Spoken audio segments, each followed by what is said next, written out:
চালু আছে বন্ধ করে আগে হয়ে গেছে। হ্যাঁ এই খালি থেকে ছেড়ে যাচ্ছে। আচ্ছা আচ্ছা আচ্ছা ওকে।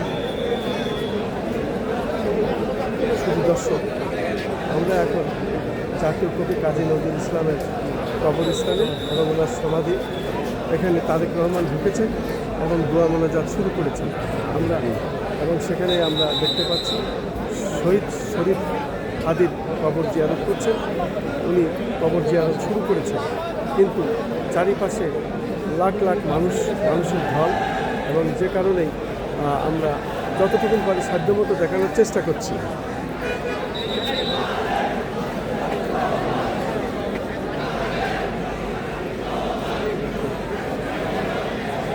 কাছে নেব কীভাবে? জুম হয় কিনা আমার জানি না। হয়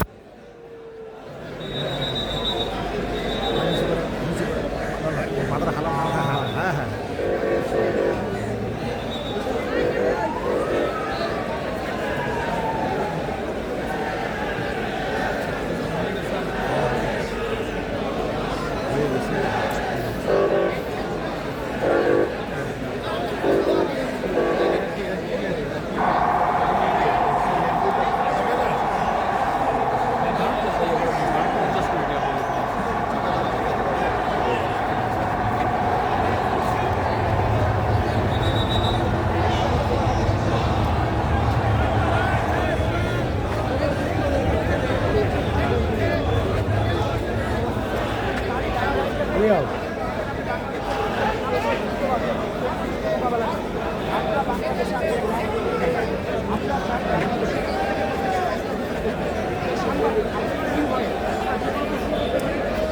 শহীদ ওসমান হাদির কবর জিয়ারত করে এইমাত্র জনাব তারেক রহমান কবরস্থান থেকে বেরিয়ে আসছেন হেঁটে, এবং আমরা দেখতে পাচ্ছি লাখ লাখ মানুষ এখানে ভিড় জমিয়েছে।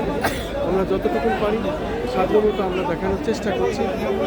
জাতীয় কবি কাজী নজরুল ইসলামের কবরের পাশে শহীদ শরীফ ওসমান হাদির কবর সমাধিত হয়েছে, এবং সেখানেই জনাব তারেক রহমান দোয়া মোনাজাত করলেন। আমরাও সেই সাথে অংশগ্রহণ করেছি এই দোয়া মোনাজাতে।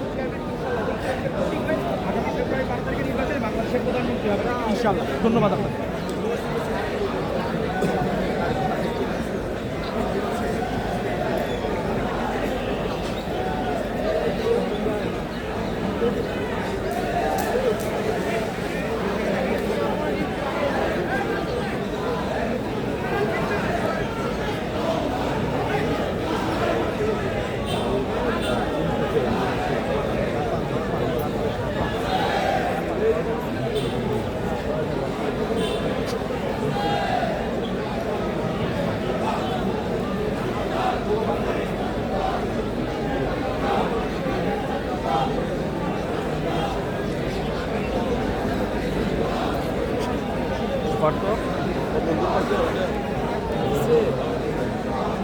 না ওরা পাবো না।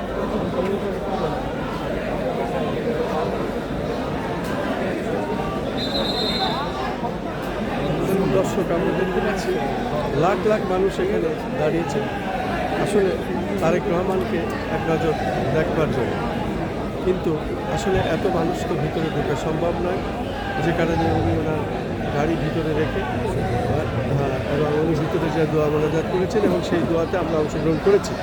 আমরা দেখতে পাচ্ছি আমরা যারা এখানে এসেছি, আমার সঙ্গে সাবেক ছাত্রনেতা কায়েদ ভাই আছেন, বিশিষ্ট ডাক্তার, উনি প্রথম থেকেই এখানে আছেন, এবং আমরা যতটুকু পারি এটা দেখানোর চেষ্টা করছি।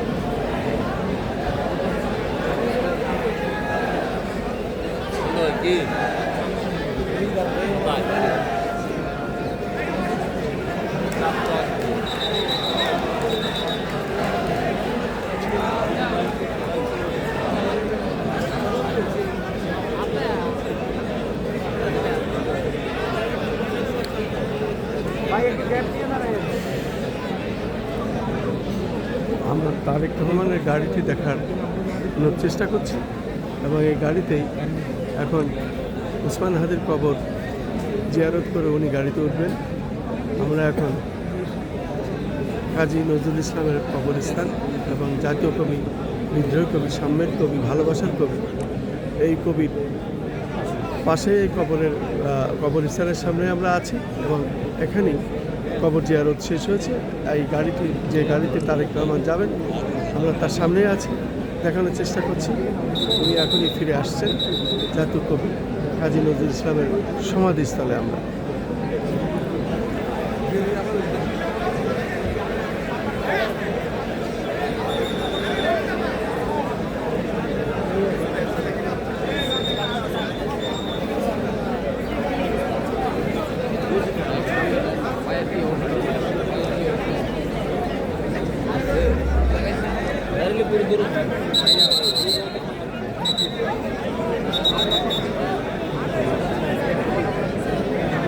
এটা কোন জায়গা থেকে দিয়ে আওয়াজ শুরু করবো? হ্যাঁ ওটা টিভি বন্ধ থাকে।